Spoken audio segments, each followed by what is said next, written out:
this morning we're going to talk about one of the more complex concepts that we are putting in place for you to be able to manage content in your website. We've used this technology many times before, but I'll admit that this is the first time I'm going to train someone in how to do it themselves. It's not complex. It is not hard to understand. It is, however, tedious. So there are many steps. You might end up making a Word document that helps you run through those steps. But at the outset, as an overview, you can do as much or as little of the steps and still have success. If you carry through all the way, let's say 3 steps, you'll have what we call a scrape, because it's scraping content off of another website and displaying it on your website as though it's your own. And I'll elaborate on that in just a moment. But you can go through all 3 steps to get a full scrape. But falling short of that, you can have an iframe. And an iframe is what was being done before with the older Fallout files or references that Website Pipeline had created for you to be able to use or to reference. Correct. So the beginning of what I organize here for you is I'm going to show you how it works, I'm going to show you what it looks like, and I'm going to show you 3 different views or 3 different options of what can be seen in this, what we're calling right now Manufacturer Info is the name of the tab. The wording can be changed to be anything we want it to be, but that is the tab where this scrape element is going to appear. Again, if you carry it through all the way, you have a scrape and it's going to look great and it's going to be the best. But an iframe will work too, especially since it's tabbed in here. It's going to look good, but then you can also reference files, PDFs, Excel spreadsheets. There are plenty of other things you can load in this location and have them display as well. So we're going to talk to you. So the main thing to describe is that the goal is to have this content look good, show full information that is tied to an external website, so that if that company, the manufacturer, changes or updates their information, your website is up to date instantly, because your website is really showing a page of their website. Now, Google will look at this content and will know, or will be able to tell, that it is content from another manufacturer, it's content from another website. And that will not be penalized for you. That won't go against you on search engine ranking, because it's going to show that you have links directly out to that manufacturer and to that page, and that you are referencing that content. To a greater extent, it will create a relationship between your site and their site that shows that you are related to each other. So if someone searches for their things, you will show up somewhere in the search results related to those searches as well, because you're displaying the same information and even more on your website. But so another point to mention about why this will benefit your site differently is that a scrape is loaded by the server when the server starts to render the page, and then is placed on the page as HTML content along with the page when it gets rendered. So as far as Google is concerned, Google cannot tell that there was a request sent out to that other website, brought back, and then put into your website. It shows up as being part of the active page. So words that appear inside of this tab, from the brand name to the words conveyor belt to the words, resistance and running conditions, these keywords are counted as keywords of this page and of your website, because they're displayed, as far as Google can tell, with the actual page when it gets rendered. And that's an important distinction on what we're doing here and the benefits of what we're doing here. Now that's compared to an iframe, and I'll show you an iframe in a moment, but when you do an iframe, you are doing a window into their website. You get no credit for it. It's just a window that displays something from their website And when Google loads the page, it sees 2 different pages being loaded, and it gives you credit for your stuff, and it gives them credit for their stuff. So an iframe is the next best alternative. But just to kind of keep on the scrape for the moment. Sorry. Let me scoot up. An example of one that has an iframe going in it would be, here we go. This one for a product that is lubrication systems, Lube USA. If we look at the manufacturer tab on this one, instead of displaying scraped content, this one is left to state that it will display an iframe. So you'll notice that you have a scroll bar on the side, and you can scroll down through the whole page. But what you're looking at here is the Lube USA products page. So it's got their phone number, their Google, it's got their menu in place. And if you scroll down in the page, it has buttons that will link around inside of the Lube USA website. So if I click here, it's going to stay inside of the frame and load another website. That's the equivalent of what you had before with the frame out. That's right. Exact equivalent. But it's being displayed right now inside of our tab. And then the third thing that you can have in place, before I leave the point of an iframe. One of the points of an iframe is that it works as long as your page still exists. If the company, Lube USA, deletes that page, or they rename it or move it, your link to that page is severed. And in that situation, it will display some kind of error 404.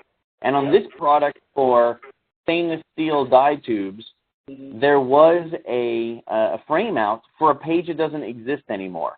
And when you look at it, this company, Geidner, is displaying an error 404 page. This is an example of one that is dead. It used to work, I'm sure, but now you're going to have to find a different page to connect to or remove this particular link. But the third type of thing that you can connect to are documents. And if it's a PDF that's on your website, I'd rather you connect it up as a resource. But you can also connect to them just like this in a display inside of manufacturer info.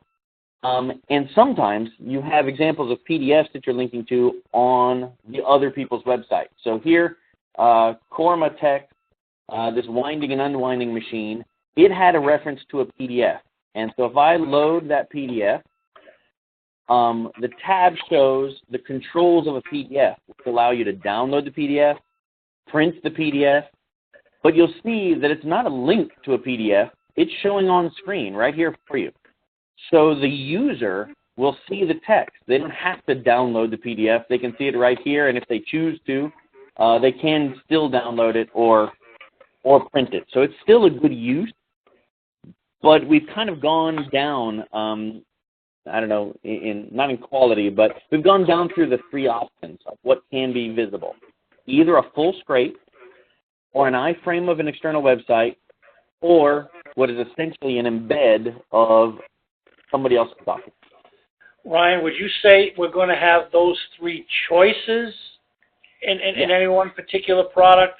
So we can go one of 3 ways. Exactly. You can't do all 3. You can do one of those 3. But you can do one of those 3 ways for each and every one, because we may find something more appropriate than the other given the situation. Exactly. And so I'm going to show you how to make the scrape, because that's the more important technical aspect. But when we get to the end of the call, I will go through this Excel spreadsheet that I sent you yesterday. This shows the 28 products that in their body copy had frame out from Website Pipeline. And we've put them in place for you. If you did nothing and you said, okay, Ryan, I love what you've done, we'll stop here, then at the moment they are all currently connecting as web page iframes or as PDFs. And you might need to check them to make sure they're still there, that there's not an error 404. But I've already connected them. The only ones that are different are one of them that we've done a full scrape, and we're going to use it as our training example. So that is that Doppler, I think, mesh dryer. So that one is done as a good scrape and as a good example. The red one here is one of the ones that has an error 404 that I noticed. So it's an example of one that's dead. But then there are 4 that had multiple frame outs inside of them. So I didn't know what to do. Pick one of them because that's one limitation. Now, if you said, Ryan, I want you to go all the way, I could take those 3 or 4 different frame outs and I could aggregate them together.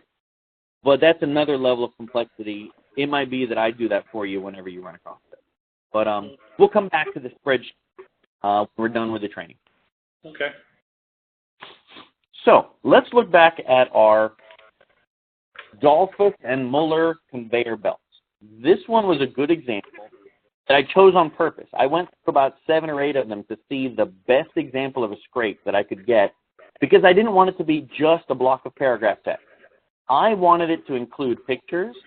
I wanted it to include, layout. And more importantly, this one had an example of a table. And I wanted to be able to show a table to show what would happen and how it would look. So let's take a look a little deeper. When we look at this frame out, this is a frame out goes directly to the Dollfuss and Muller web. And when you see this web page on their website, it loads with their skin around the page. So it has their menu, their logo. Notice that it also has their styling. The words printer dryer belts here is in gray and blue because they have some theme styles built into their site that help tell it how to look. It also tells this picture to be right aligned over here on the right-hand side. It tells these 2 pictures to be 50-50. But then look at the table. It puts some style on the table as well. It has a gray background with a gray grid and a darker gray with reverse white text for the labels or for the headers. But then it has basically all of your content all the way down to the bottom. Notice, too, that in the bottom it has links. Here's a link to Nomex and Kevlar, PEEK, PPS. It's got further information for their FAQ. It's got a link up in the top for transfer printing and a couple of words like printing fires and rotary and flattening. So I want to point these things out because I want to show you how they look when they're brought into the feed, into the scrape. Because literally, to scrape this site, we came in and we said, I want to get everything from right here all the way down to right here. And this highlighted block of content is what I wanted to show in the scrape. I want to ignore everything else. I want to get rid of and only get this middle block of content. So if we look back at the scrape and how it ends up displaying in the results, here are a couple of things. Number 1, this label of manufacturer info, and right here, this word of manufacturer info, that's our text. It can be any text you want it to be, or we can get rid of it as a title. It doesn't have to be there. This right here, you can also get rid of, or we could rename it, but this is a direct link to the feed. When Google runs across this, it will also help connect these 2 pages, and Google will say, oh, I do see where you got the content for this page. That makes sense. You're still going to get your credit, but it helps allay any concern of what's called duplicate content or, allaying concerns that you are displaying the content of somebody else's site because you are referencing and linking to it as well. So we have it up here. Can that appear anywhere? In other words, can we put that at the bottom? It can, and you know what? I did one right down here at the bottom that says website source. So I thought we can either have it up at the top as a title that could tell users, hey, this came from the Dollfuss Muller website, or we could get rid of that, and it could be as simple as this that says website source. I'd rather have that. I mean, because I'm thinking about, obviously, Dollfuss is one of our principals, but we're going to have that situation with a number of other suppliers. And So in that respect, I would rather have it at the bottom and essentially buried the way that you've got it, but you're telling me that Google will be able to see that anyway. So let's say we didn't have it, which is an option. We could go for a little while and not have it on there. Three things can happen. Number one, nothing. Nothing will happen, and it'll be perfectly fine. Number two, the thing that could happen is you might lose some search engine cross-references, as in if someone searches for Dolphus and Muller and they're in the United States, then your website could show up in the search results because you mentioned so many other Dolphus and Muller stuff. And it's going to happen anyways because you have the same material, you have the same wording and information showing up on your site, but it might be lower down in the search engine results and it might be higher up if you are directly related as linking to the Dolphus and Muller. But, you know, that number two, nothing can happen. Nothing can happen is number one. You might be a little lower in your search engine rankings. That's number two. Both of those are perfectly fine. The one that would hurt you is number three, which is Google could take a look at it and say, oh, wait, I know this website content. This website content was first indexed by us 3 years ago on the Dolphus and Muller website.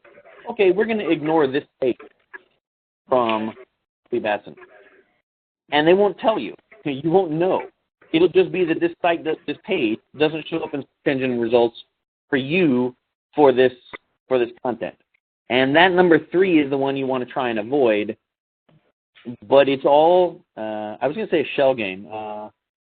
Not the right phrase. It's all very hard to determine and to be locked down and say, yes, this is exactly happening. No, this is not happening.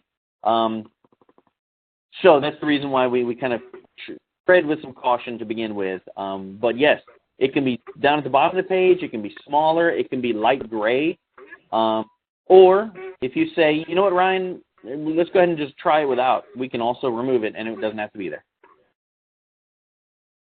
Now, the other things that are going to be there as part of what we're seeing with this scrape in place is the following. Number one, notice that if I hover over transfer printing or rotary flat inkjet printing, that is going to link and take up to the Dolphus Muller website.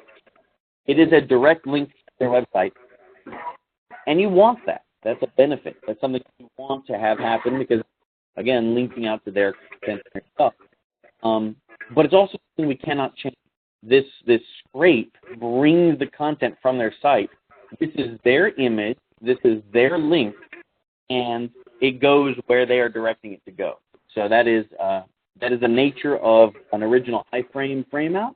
It's also the nature of a scrape like this.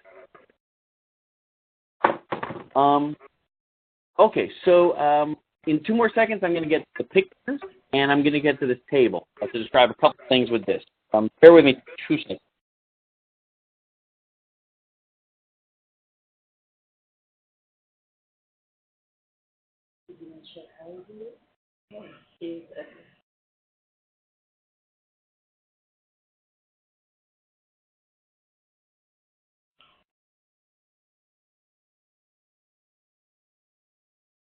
You have the option, possibility for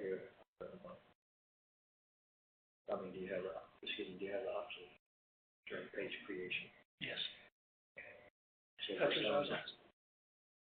So you could, for the Dolphus, you could leave it there. For others, you could stick it on. Okay. I apologize. I had to relay a message there for a moment. Mike, you were saying something? I was asking Steve if he had the option per page or if this is a template we're creating that it either has to be one way or another. You have the option. You can do anything you want. It's smart enough. And when I get to showing you how we set it up, when you put in a URL, if you put in a feed, it'll show up as a scrape. If you put in a web page, it'll display an iframe. If you put in a PDF or an Excel file, it'll display those in a what's called an embed, which is, for all intents and purposes, an iframe. An iframe for files.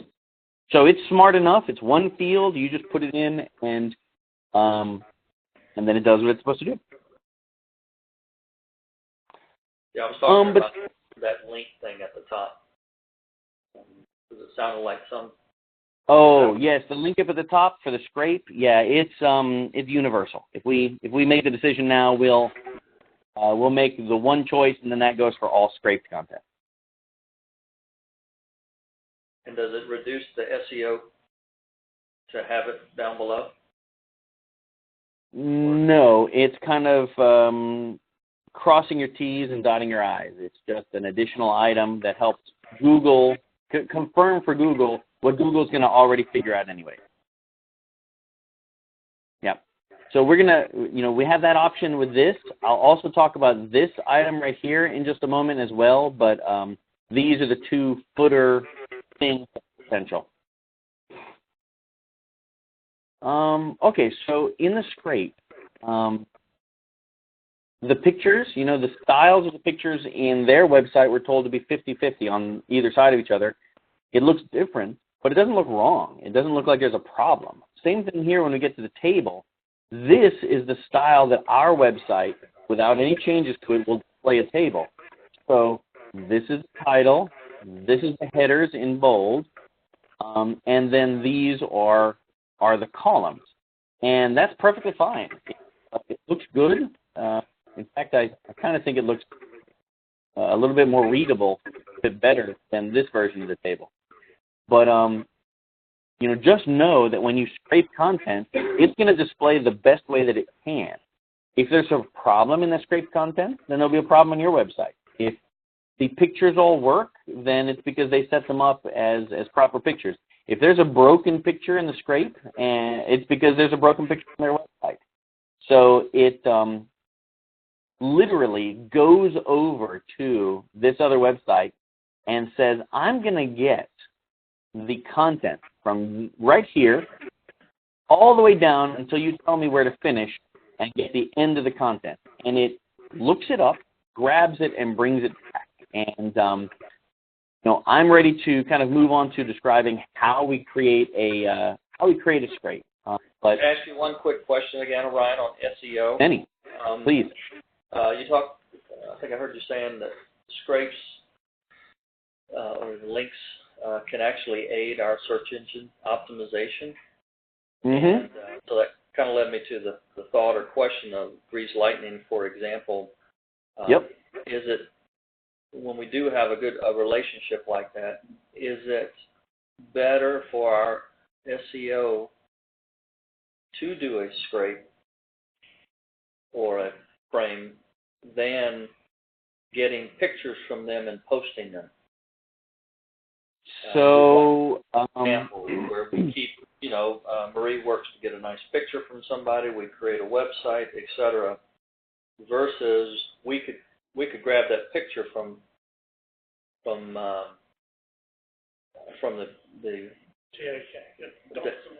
not I'm thinking of the Grease Lightning.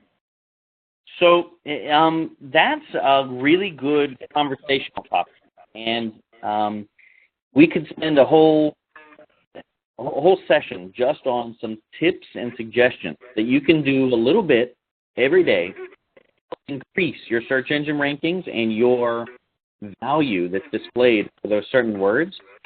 And Becky will do that as kind of sidebars or side meetings. But when we describe this link, right. But I can at least answer the idea that think about it as water coming into and water going out of your website.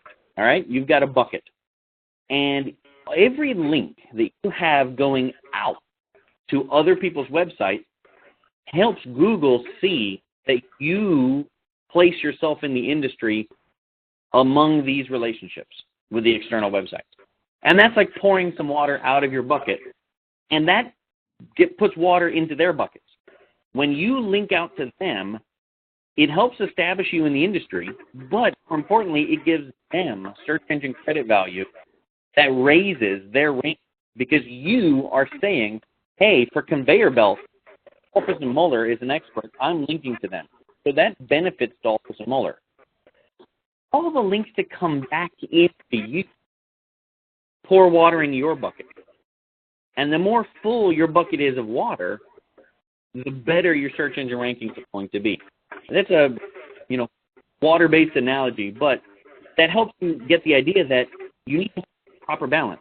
Links going out versus links coming in, and you got to make sure that your bucket isn't completely dry. Having 600 links going out and not one link coming back in will be a detriment. Does that make sense? Yeah. And the example of that, a link going out would be scraping Dolphus and Mueller. A link coming in would be ensuring that we are on their website as a yes. distributor. Yep. Yeah, and the more places they show your website. There are types of websites. There are some websites that are aggregators and distributors of information, and store and sales websites often are.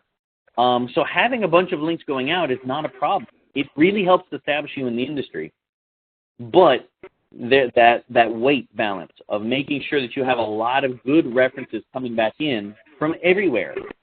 Blog articles that talk about Grease Lightning on industrial cleaning product websites, and they link over to you. A lot of that inbound link work is what's called organic search marketing, organic search optimization.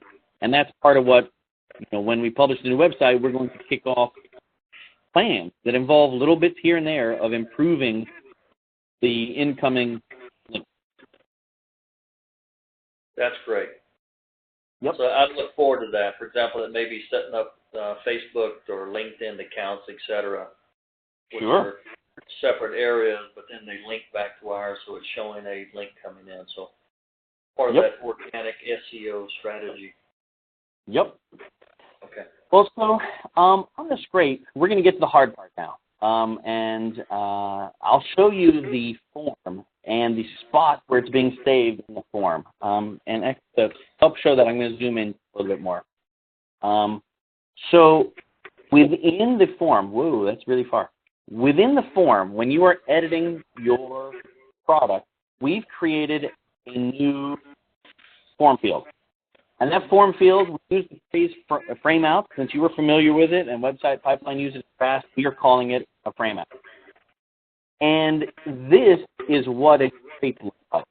This is what it looks like, and we're using a service called Feed for 3. That really is like and it's feed free.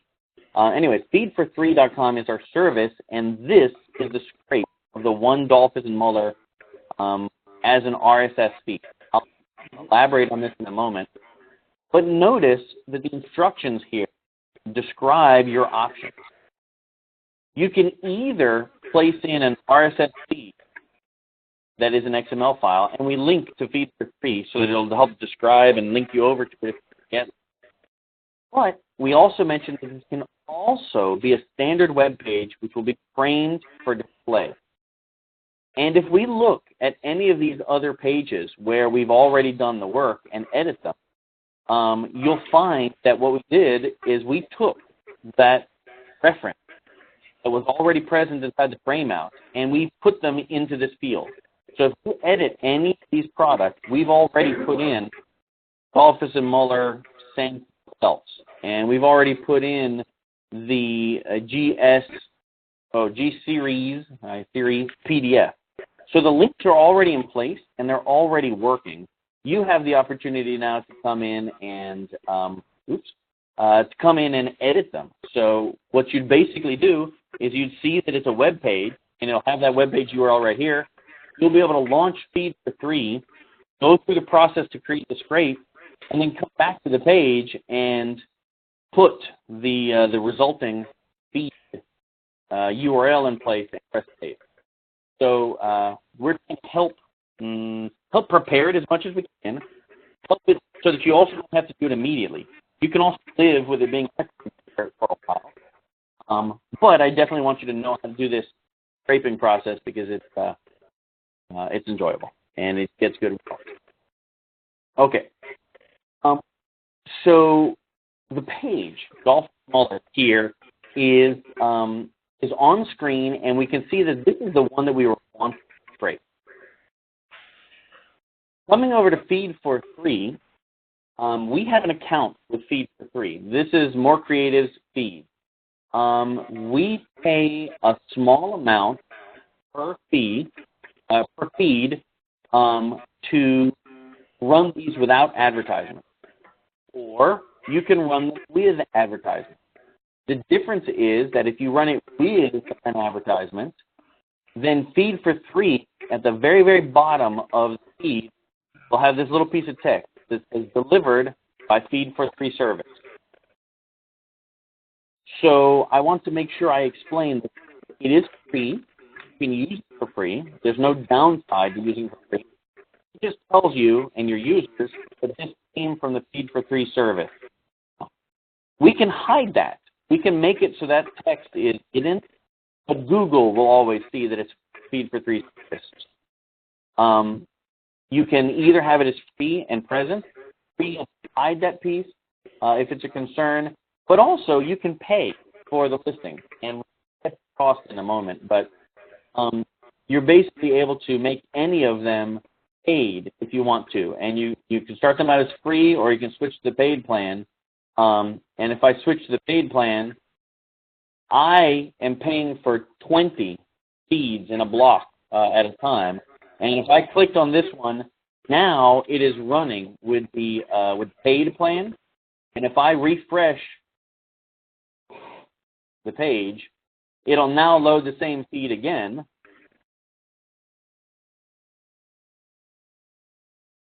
Well, I was going to say, it'll load the same feed again, but without the Feed for Free service. It might take a few minutes. Anyways, so the paid plan, I have to look to get the exact cost, but it's not a tremendous amount of money per year to keep these things paid. And the fact that you have 20 or so of these, it might be worth it to have it on the paid plan. That also helps keep Feed for Free service going and thank them for this awesome service they do. But it's not required. It can certainly remain as a free. Now, the next things we're going to go through are the setup of one of these feeds, and I want to show you how it works, what it looks like. So within the Feed for Free service, I start by putting in the web page that needs to be scraped. And you put in the full URL for it, and you basically click load. And once you've done that, Feed for Free starts to read this page and get some information about it. At that point, it shows you the code of the web page and says, okay, it's time for you to start defining the rules of how the feed works. This is the whole page. What do you want us to display? And we don't want to display everything. We don't want to display the stuff on the side. We don't want to display the logo. We don't want to display their menu. We want to start right here at printing dryer belt. Or we want to start right above Dolphus and Mueller is supplying. So I just come back to the web page and say, okay, I want to be around here. I'm going to copy the word. Dolphus and Mueller is supplying. And I'm going to come back over to the feed.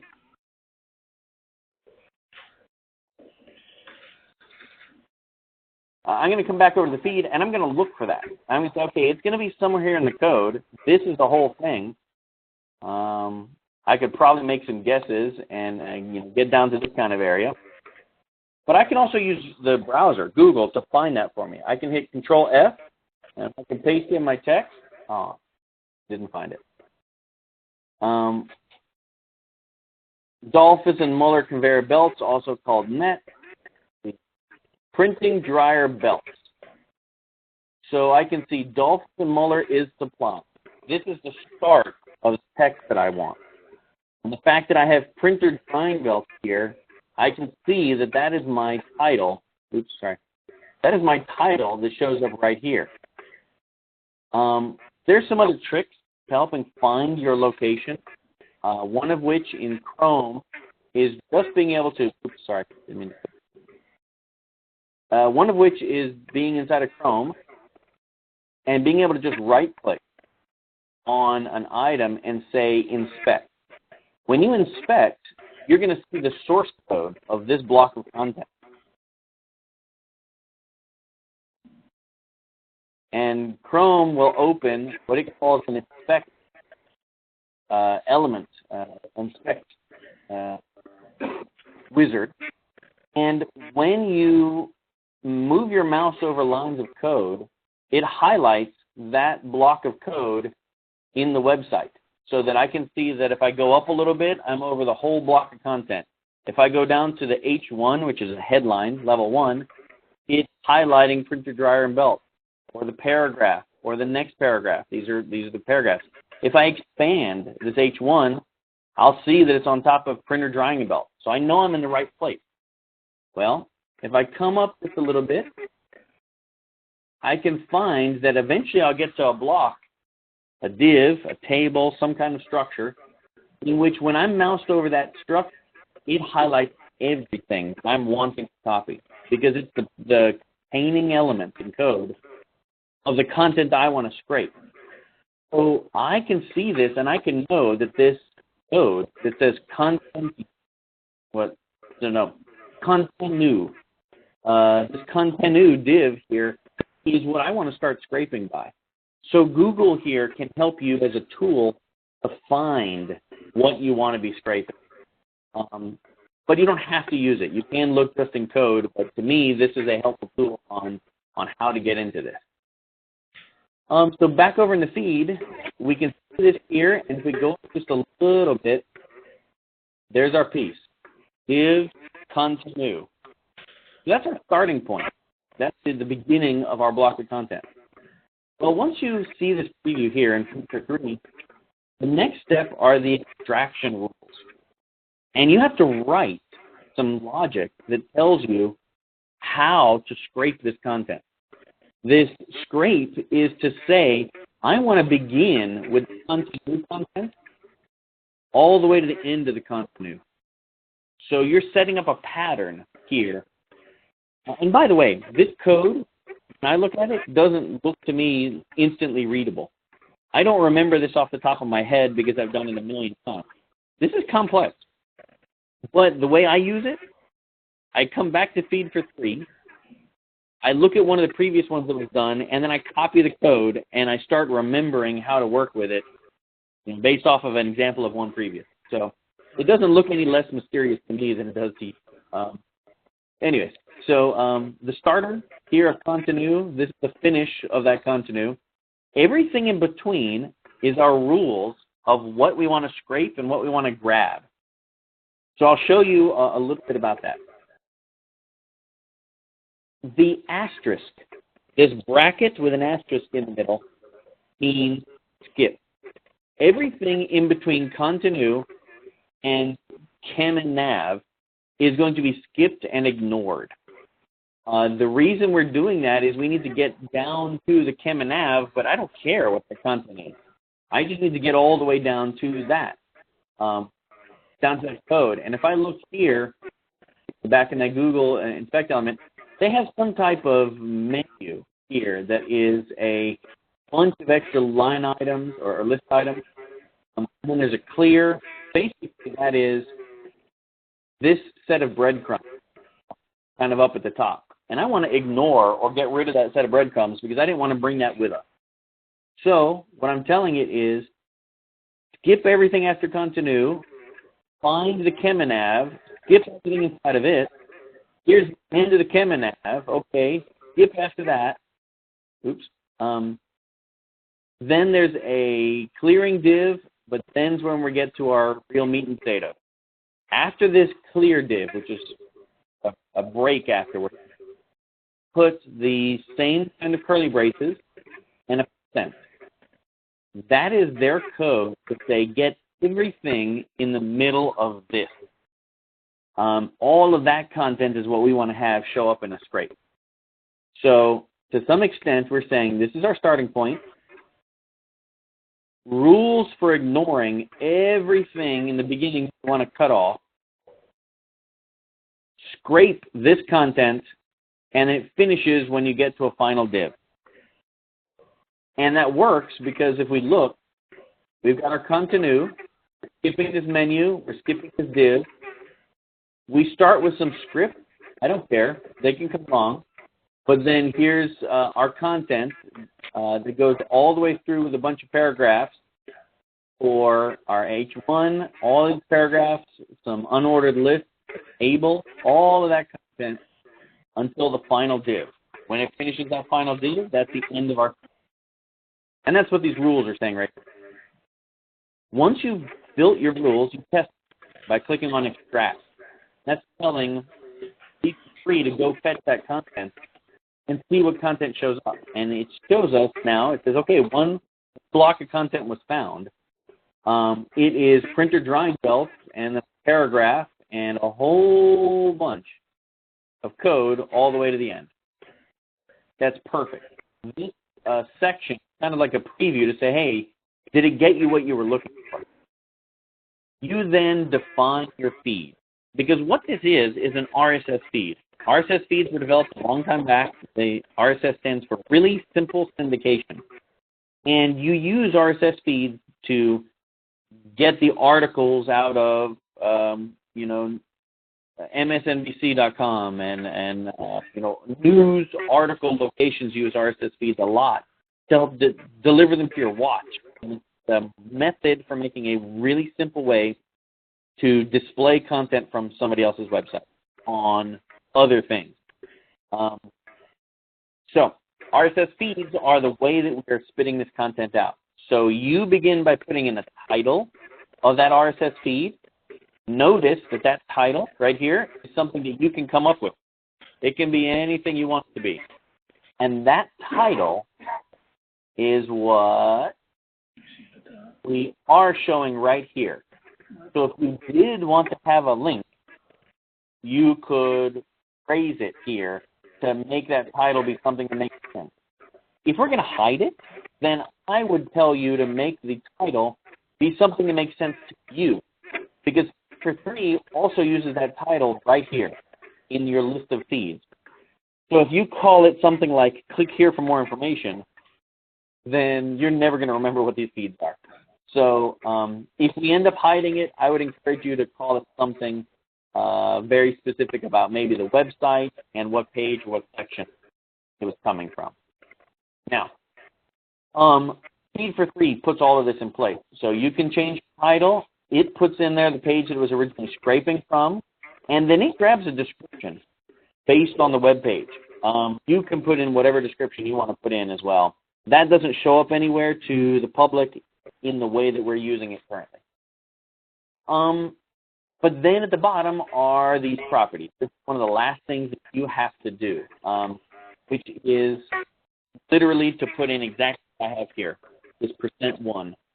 The secret is that if you wanted multiple blocks of content to come out in your RSS feed, and it's another level of complexity, but technically this kind of scrape could have several sections of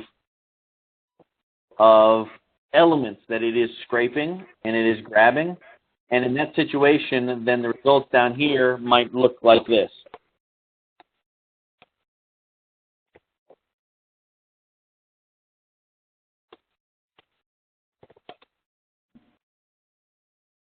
Does that make sense? Oops. But in your situation, we want to grab one big long block. So in every one of your feeds, it's always going to be just %1 for the block that we are showing. At that point, Feed for Free lets you hit preview. When you hit preview, it is saved, and it goes ahead and loads a new window that shows you your feed. It shows you the Feed for Free logo. It shows you the fact that you're generating a feed generated by their service. And then it gives you the title, some information about it, the last time it was updated, when the feed was updated. And then you get all of the content just as it would be displaying. Right here, all the way down, there's our content. So when you do the preview, if it looks correct, great, you're done. If it's wrong and there's a bunch of stuff at the bottom you want to get rid of, then you go back into either here or here and you start modifying your extraction rules until you get it looking the way you want to get it. So that you can understand just a little bit more, this is the code that comes out of this feed. The feed begins with some rules that say that this is presented as an RSS feed. It gives the information about this feed and where it was built and how. It also has a time to live, which is 360 minutes, so that if you load the feed again, it's going to stay the same. If the company changes their feed or their original source, it's going to be cached for 360 minutes. It'll change later, but that's part of their structure of it. But then this is it. Here's our title, and then a link back to the feed, and then in the description tag, here on is every bit of code that got scraped out of this other website. That is the scrape, and that's the power of what we're doing here. This is all content that's going to be attributed to your website. These words are all going to give you search engine credit for busser machines and base sensitive and polyester, and all of these words here, appear. These are now going to be a block of content that's on your web page. On this display, heading back to say, okay, what we have done is we have scraped content, and now this content appears here in our page. If I view source, I look at the source of this page, and I say, inspect this manufacturer info.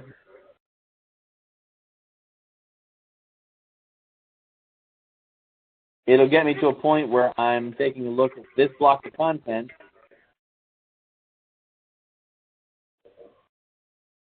And here is our block of tab content. Now, if I open it up,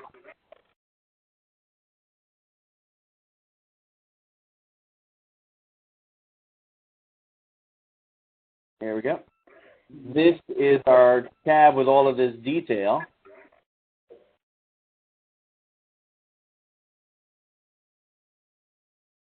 I'm getting down to it. Come on, scroll. There is our H1 with printer drawing belt, all of our paragraph tags. This is all of that content that was scraped out, and it is, as for all intents and purposes, when Google looks at it, this is content that's built into your website. It comes from and is part of your website, giving you credit for all those terms. So, kind of a complex concept. No, not kind of. It is a complex concept. It is not impossible to do, but maybe it makes a little more sense now that I described it as tedious. It's something that you practice at, you learn how to do and set up, and then you promptly forget. You're not going to be doing it every day, and that's okay. You'll have this video that you can look back to. You'll have your feed that you can copy previous ones and see how they were done and kind of get the hang of it. And two, I'm glad to help you with them. Get them started and say, hey, Ryan, I started this feed, but I want to strip this piece out. Can you show me how to do that? Or can you log in and take a look?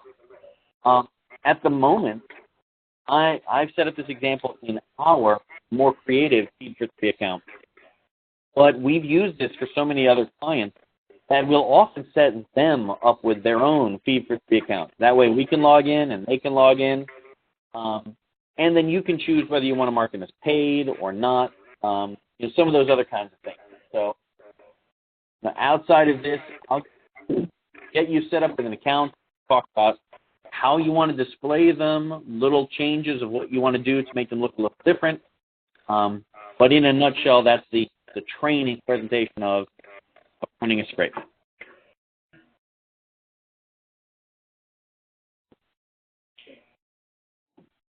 Minds are melted and it's too complex, or you think with some practice you'll be in good shape? No, I think that, well, I can tell you that, I did a lot of iframes, which is a little bit different. This is a little bit more complex. But what I wound up doing is that I just continue to build templates for different kinds of things. And I had probably about 7 or 8 pages of templates that I would go through and use to do different things.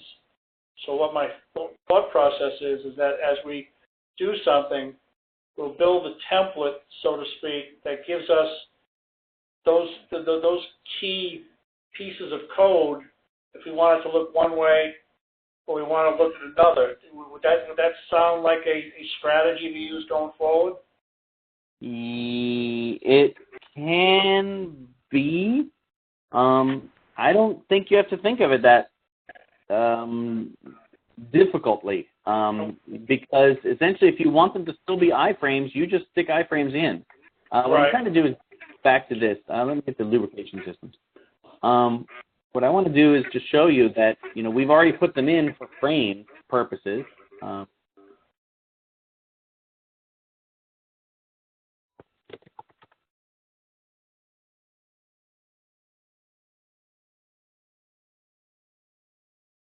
So if I edit this one, which is the lubrication systems one,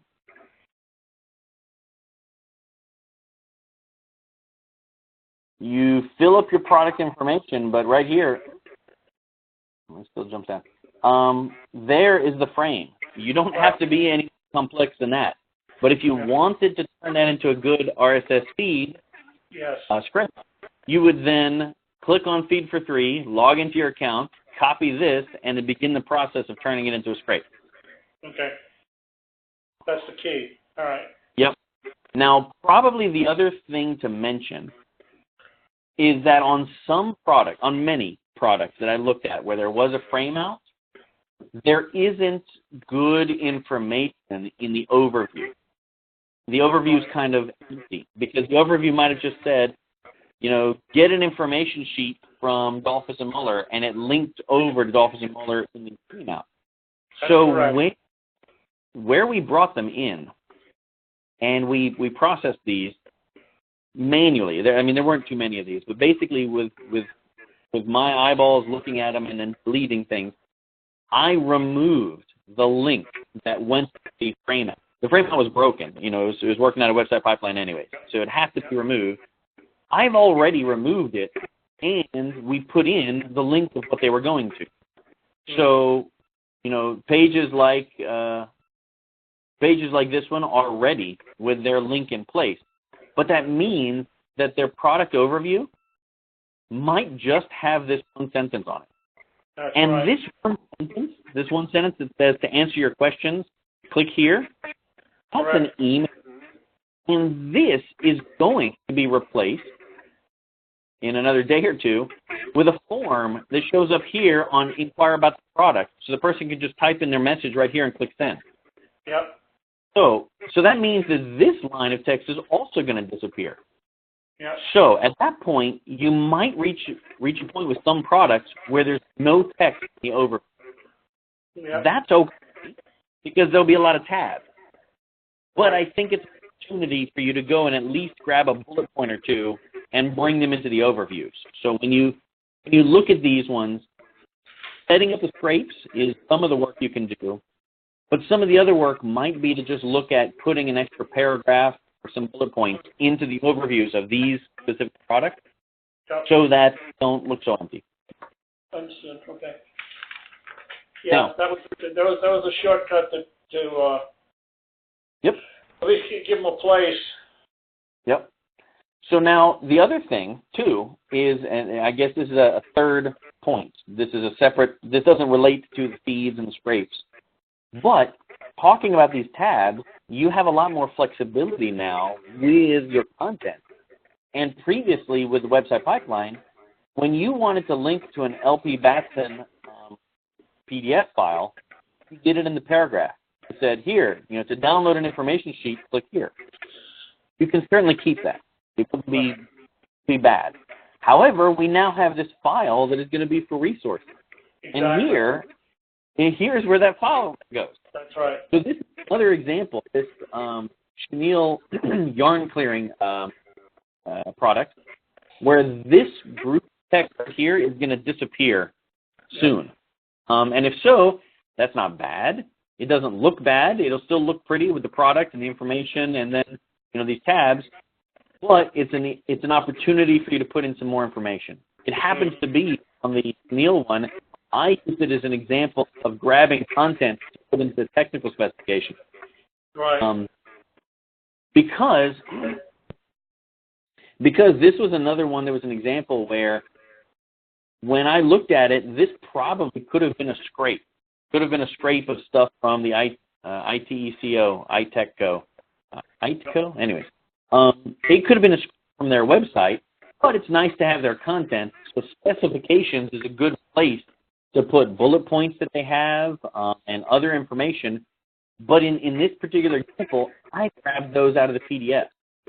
But if I load the PDF, you'll see that this PDF has, when it loads, that this PDF has in it the first and only clearer for Chenal yarn. It has the bullet points in text, and it has a bit of information about that company. So just to kind of make this a good example product, I took some of that information and stuck it into specifications. Yeah. And we have the media, and then we have our, I have to look back. This iframe isn't working. I must be connecting to something, but I'll take it. But this one is one of the products I'm using to also connect up related product.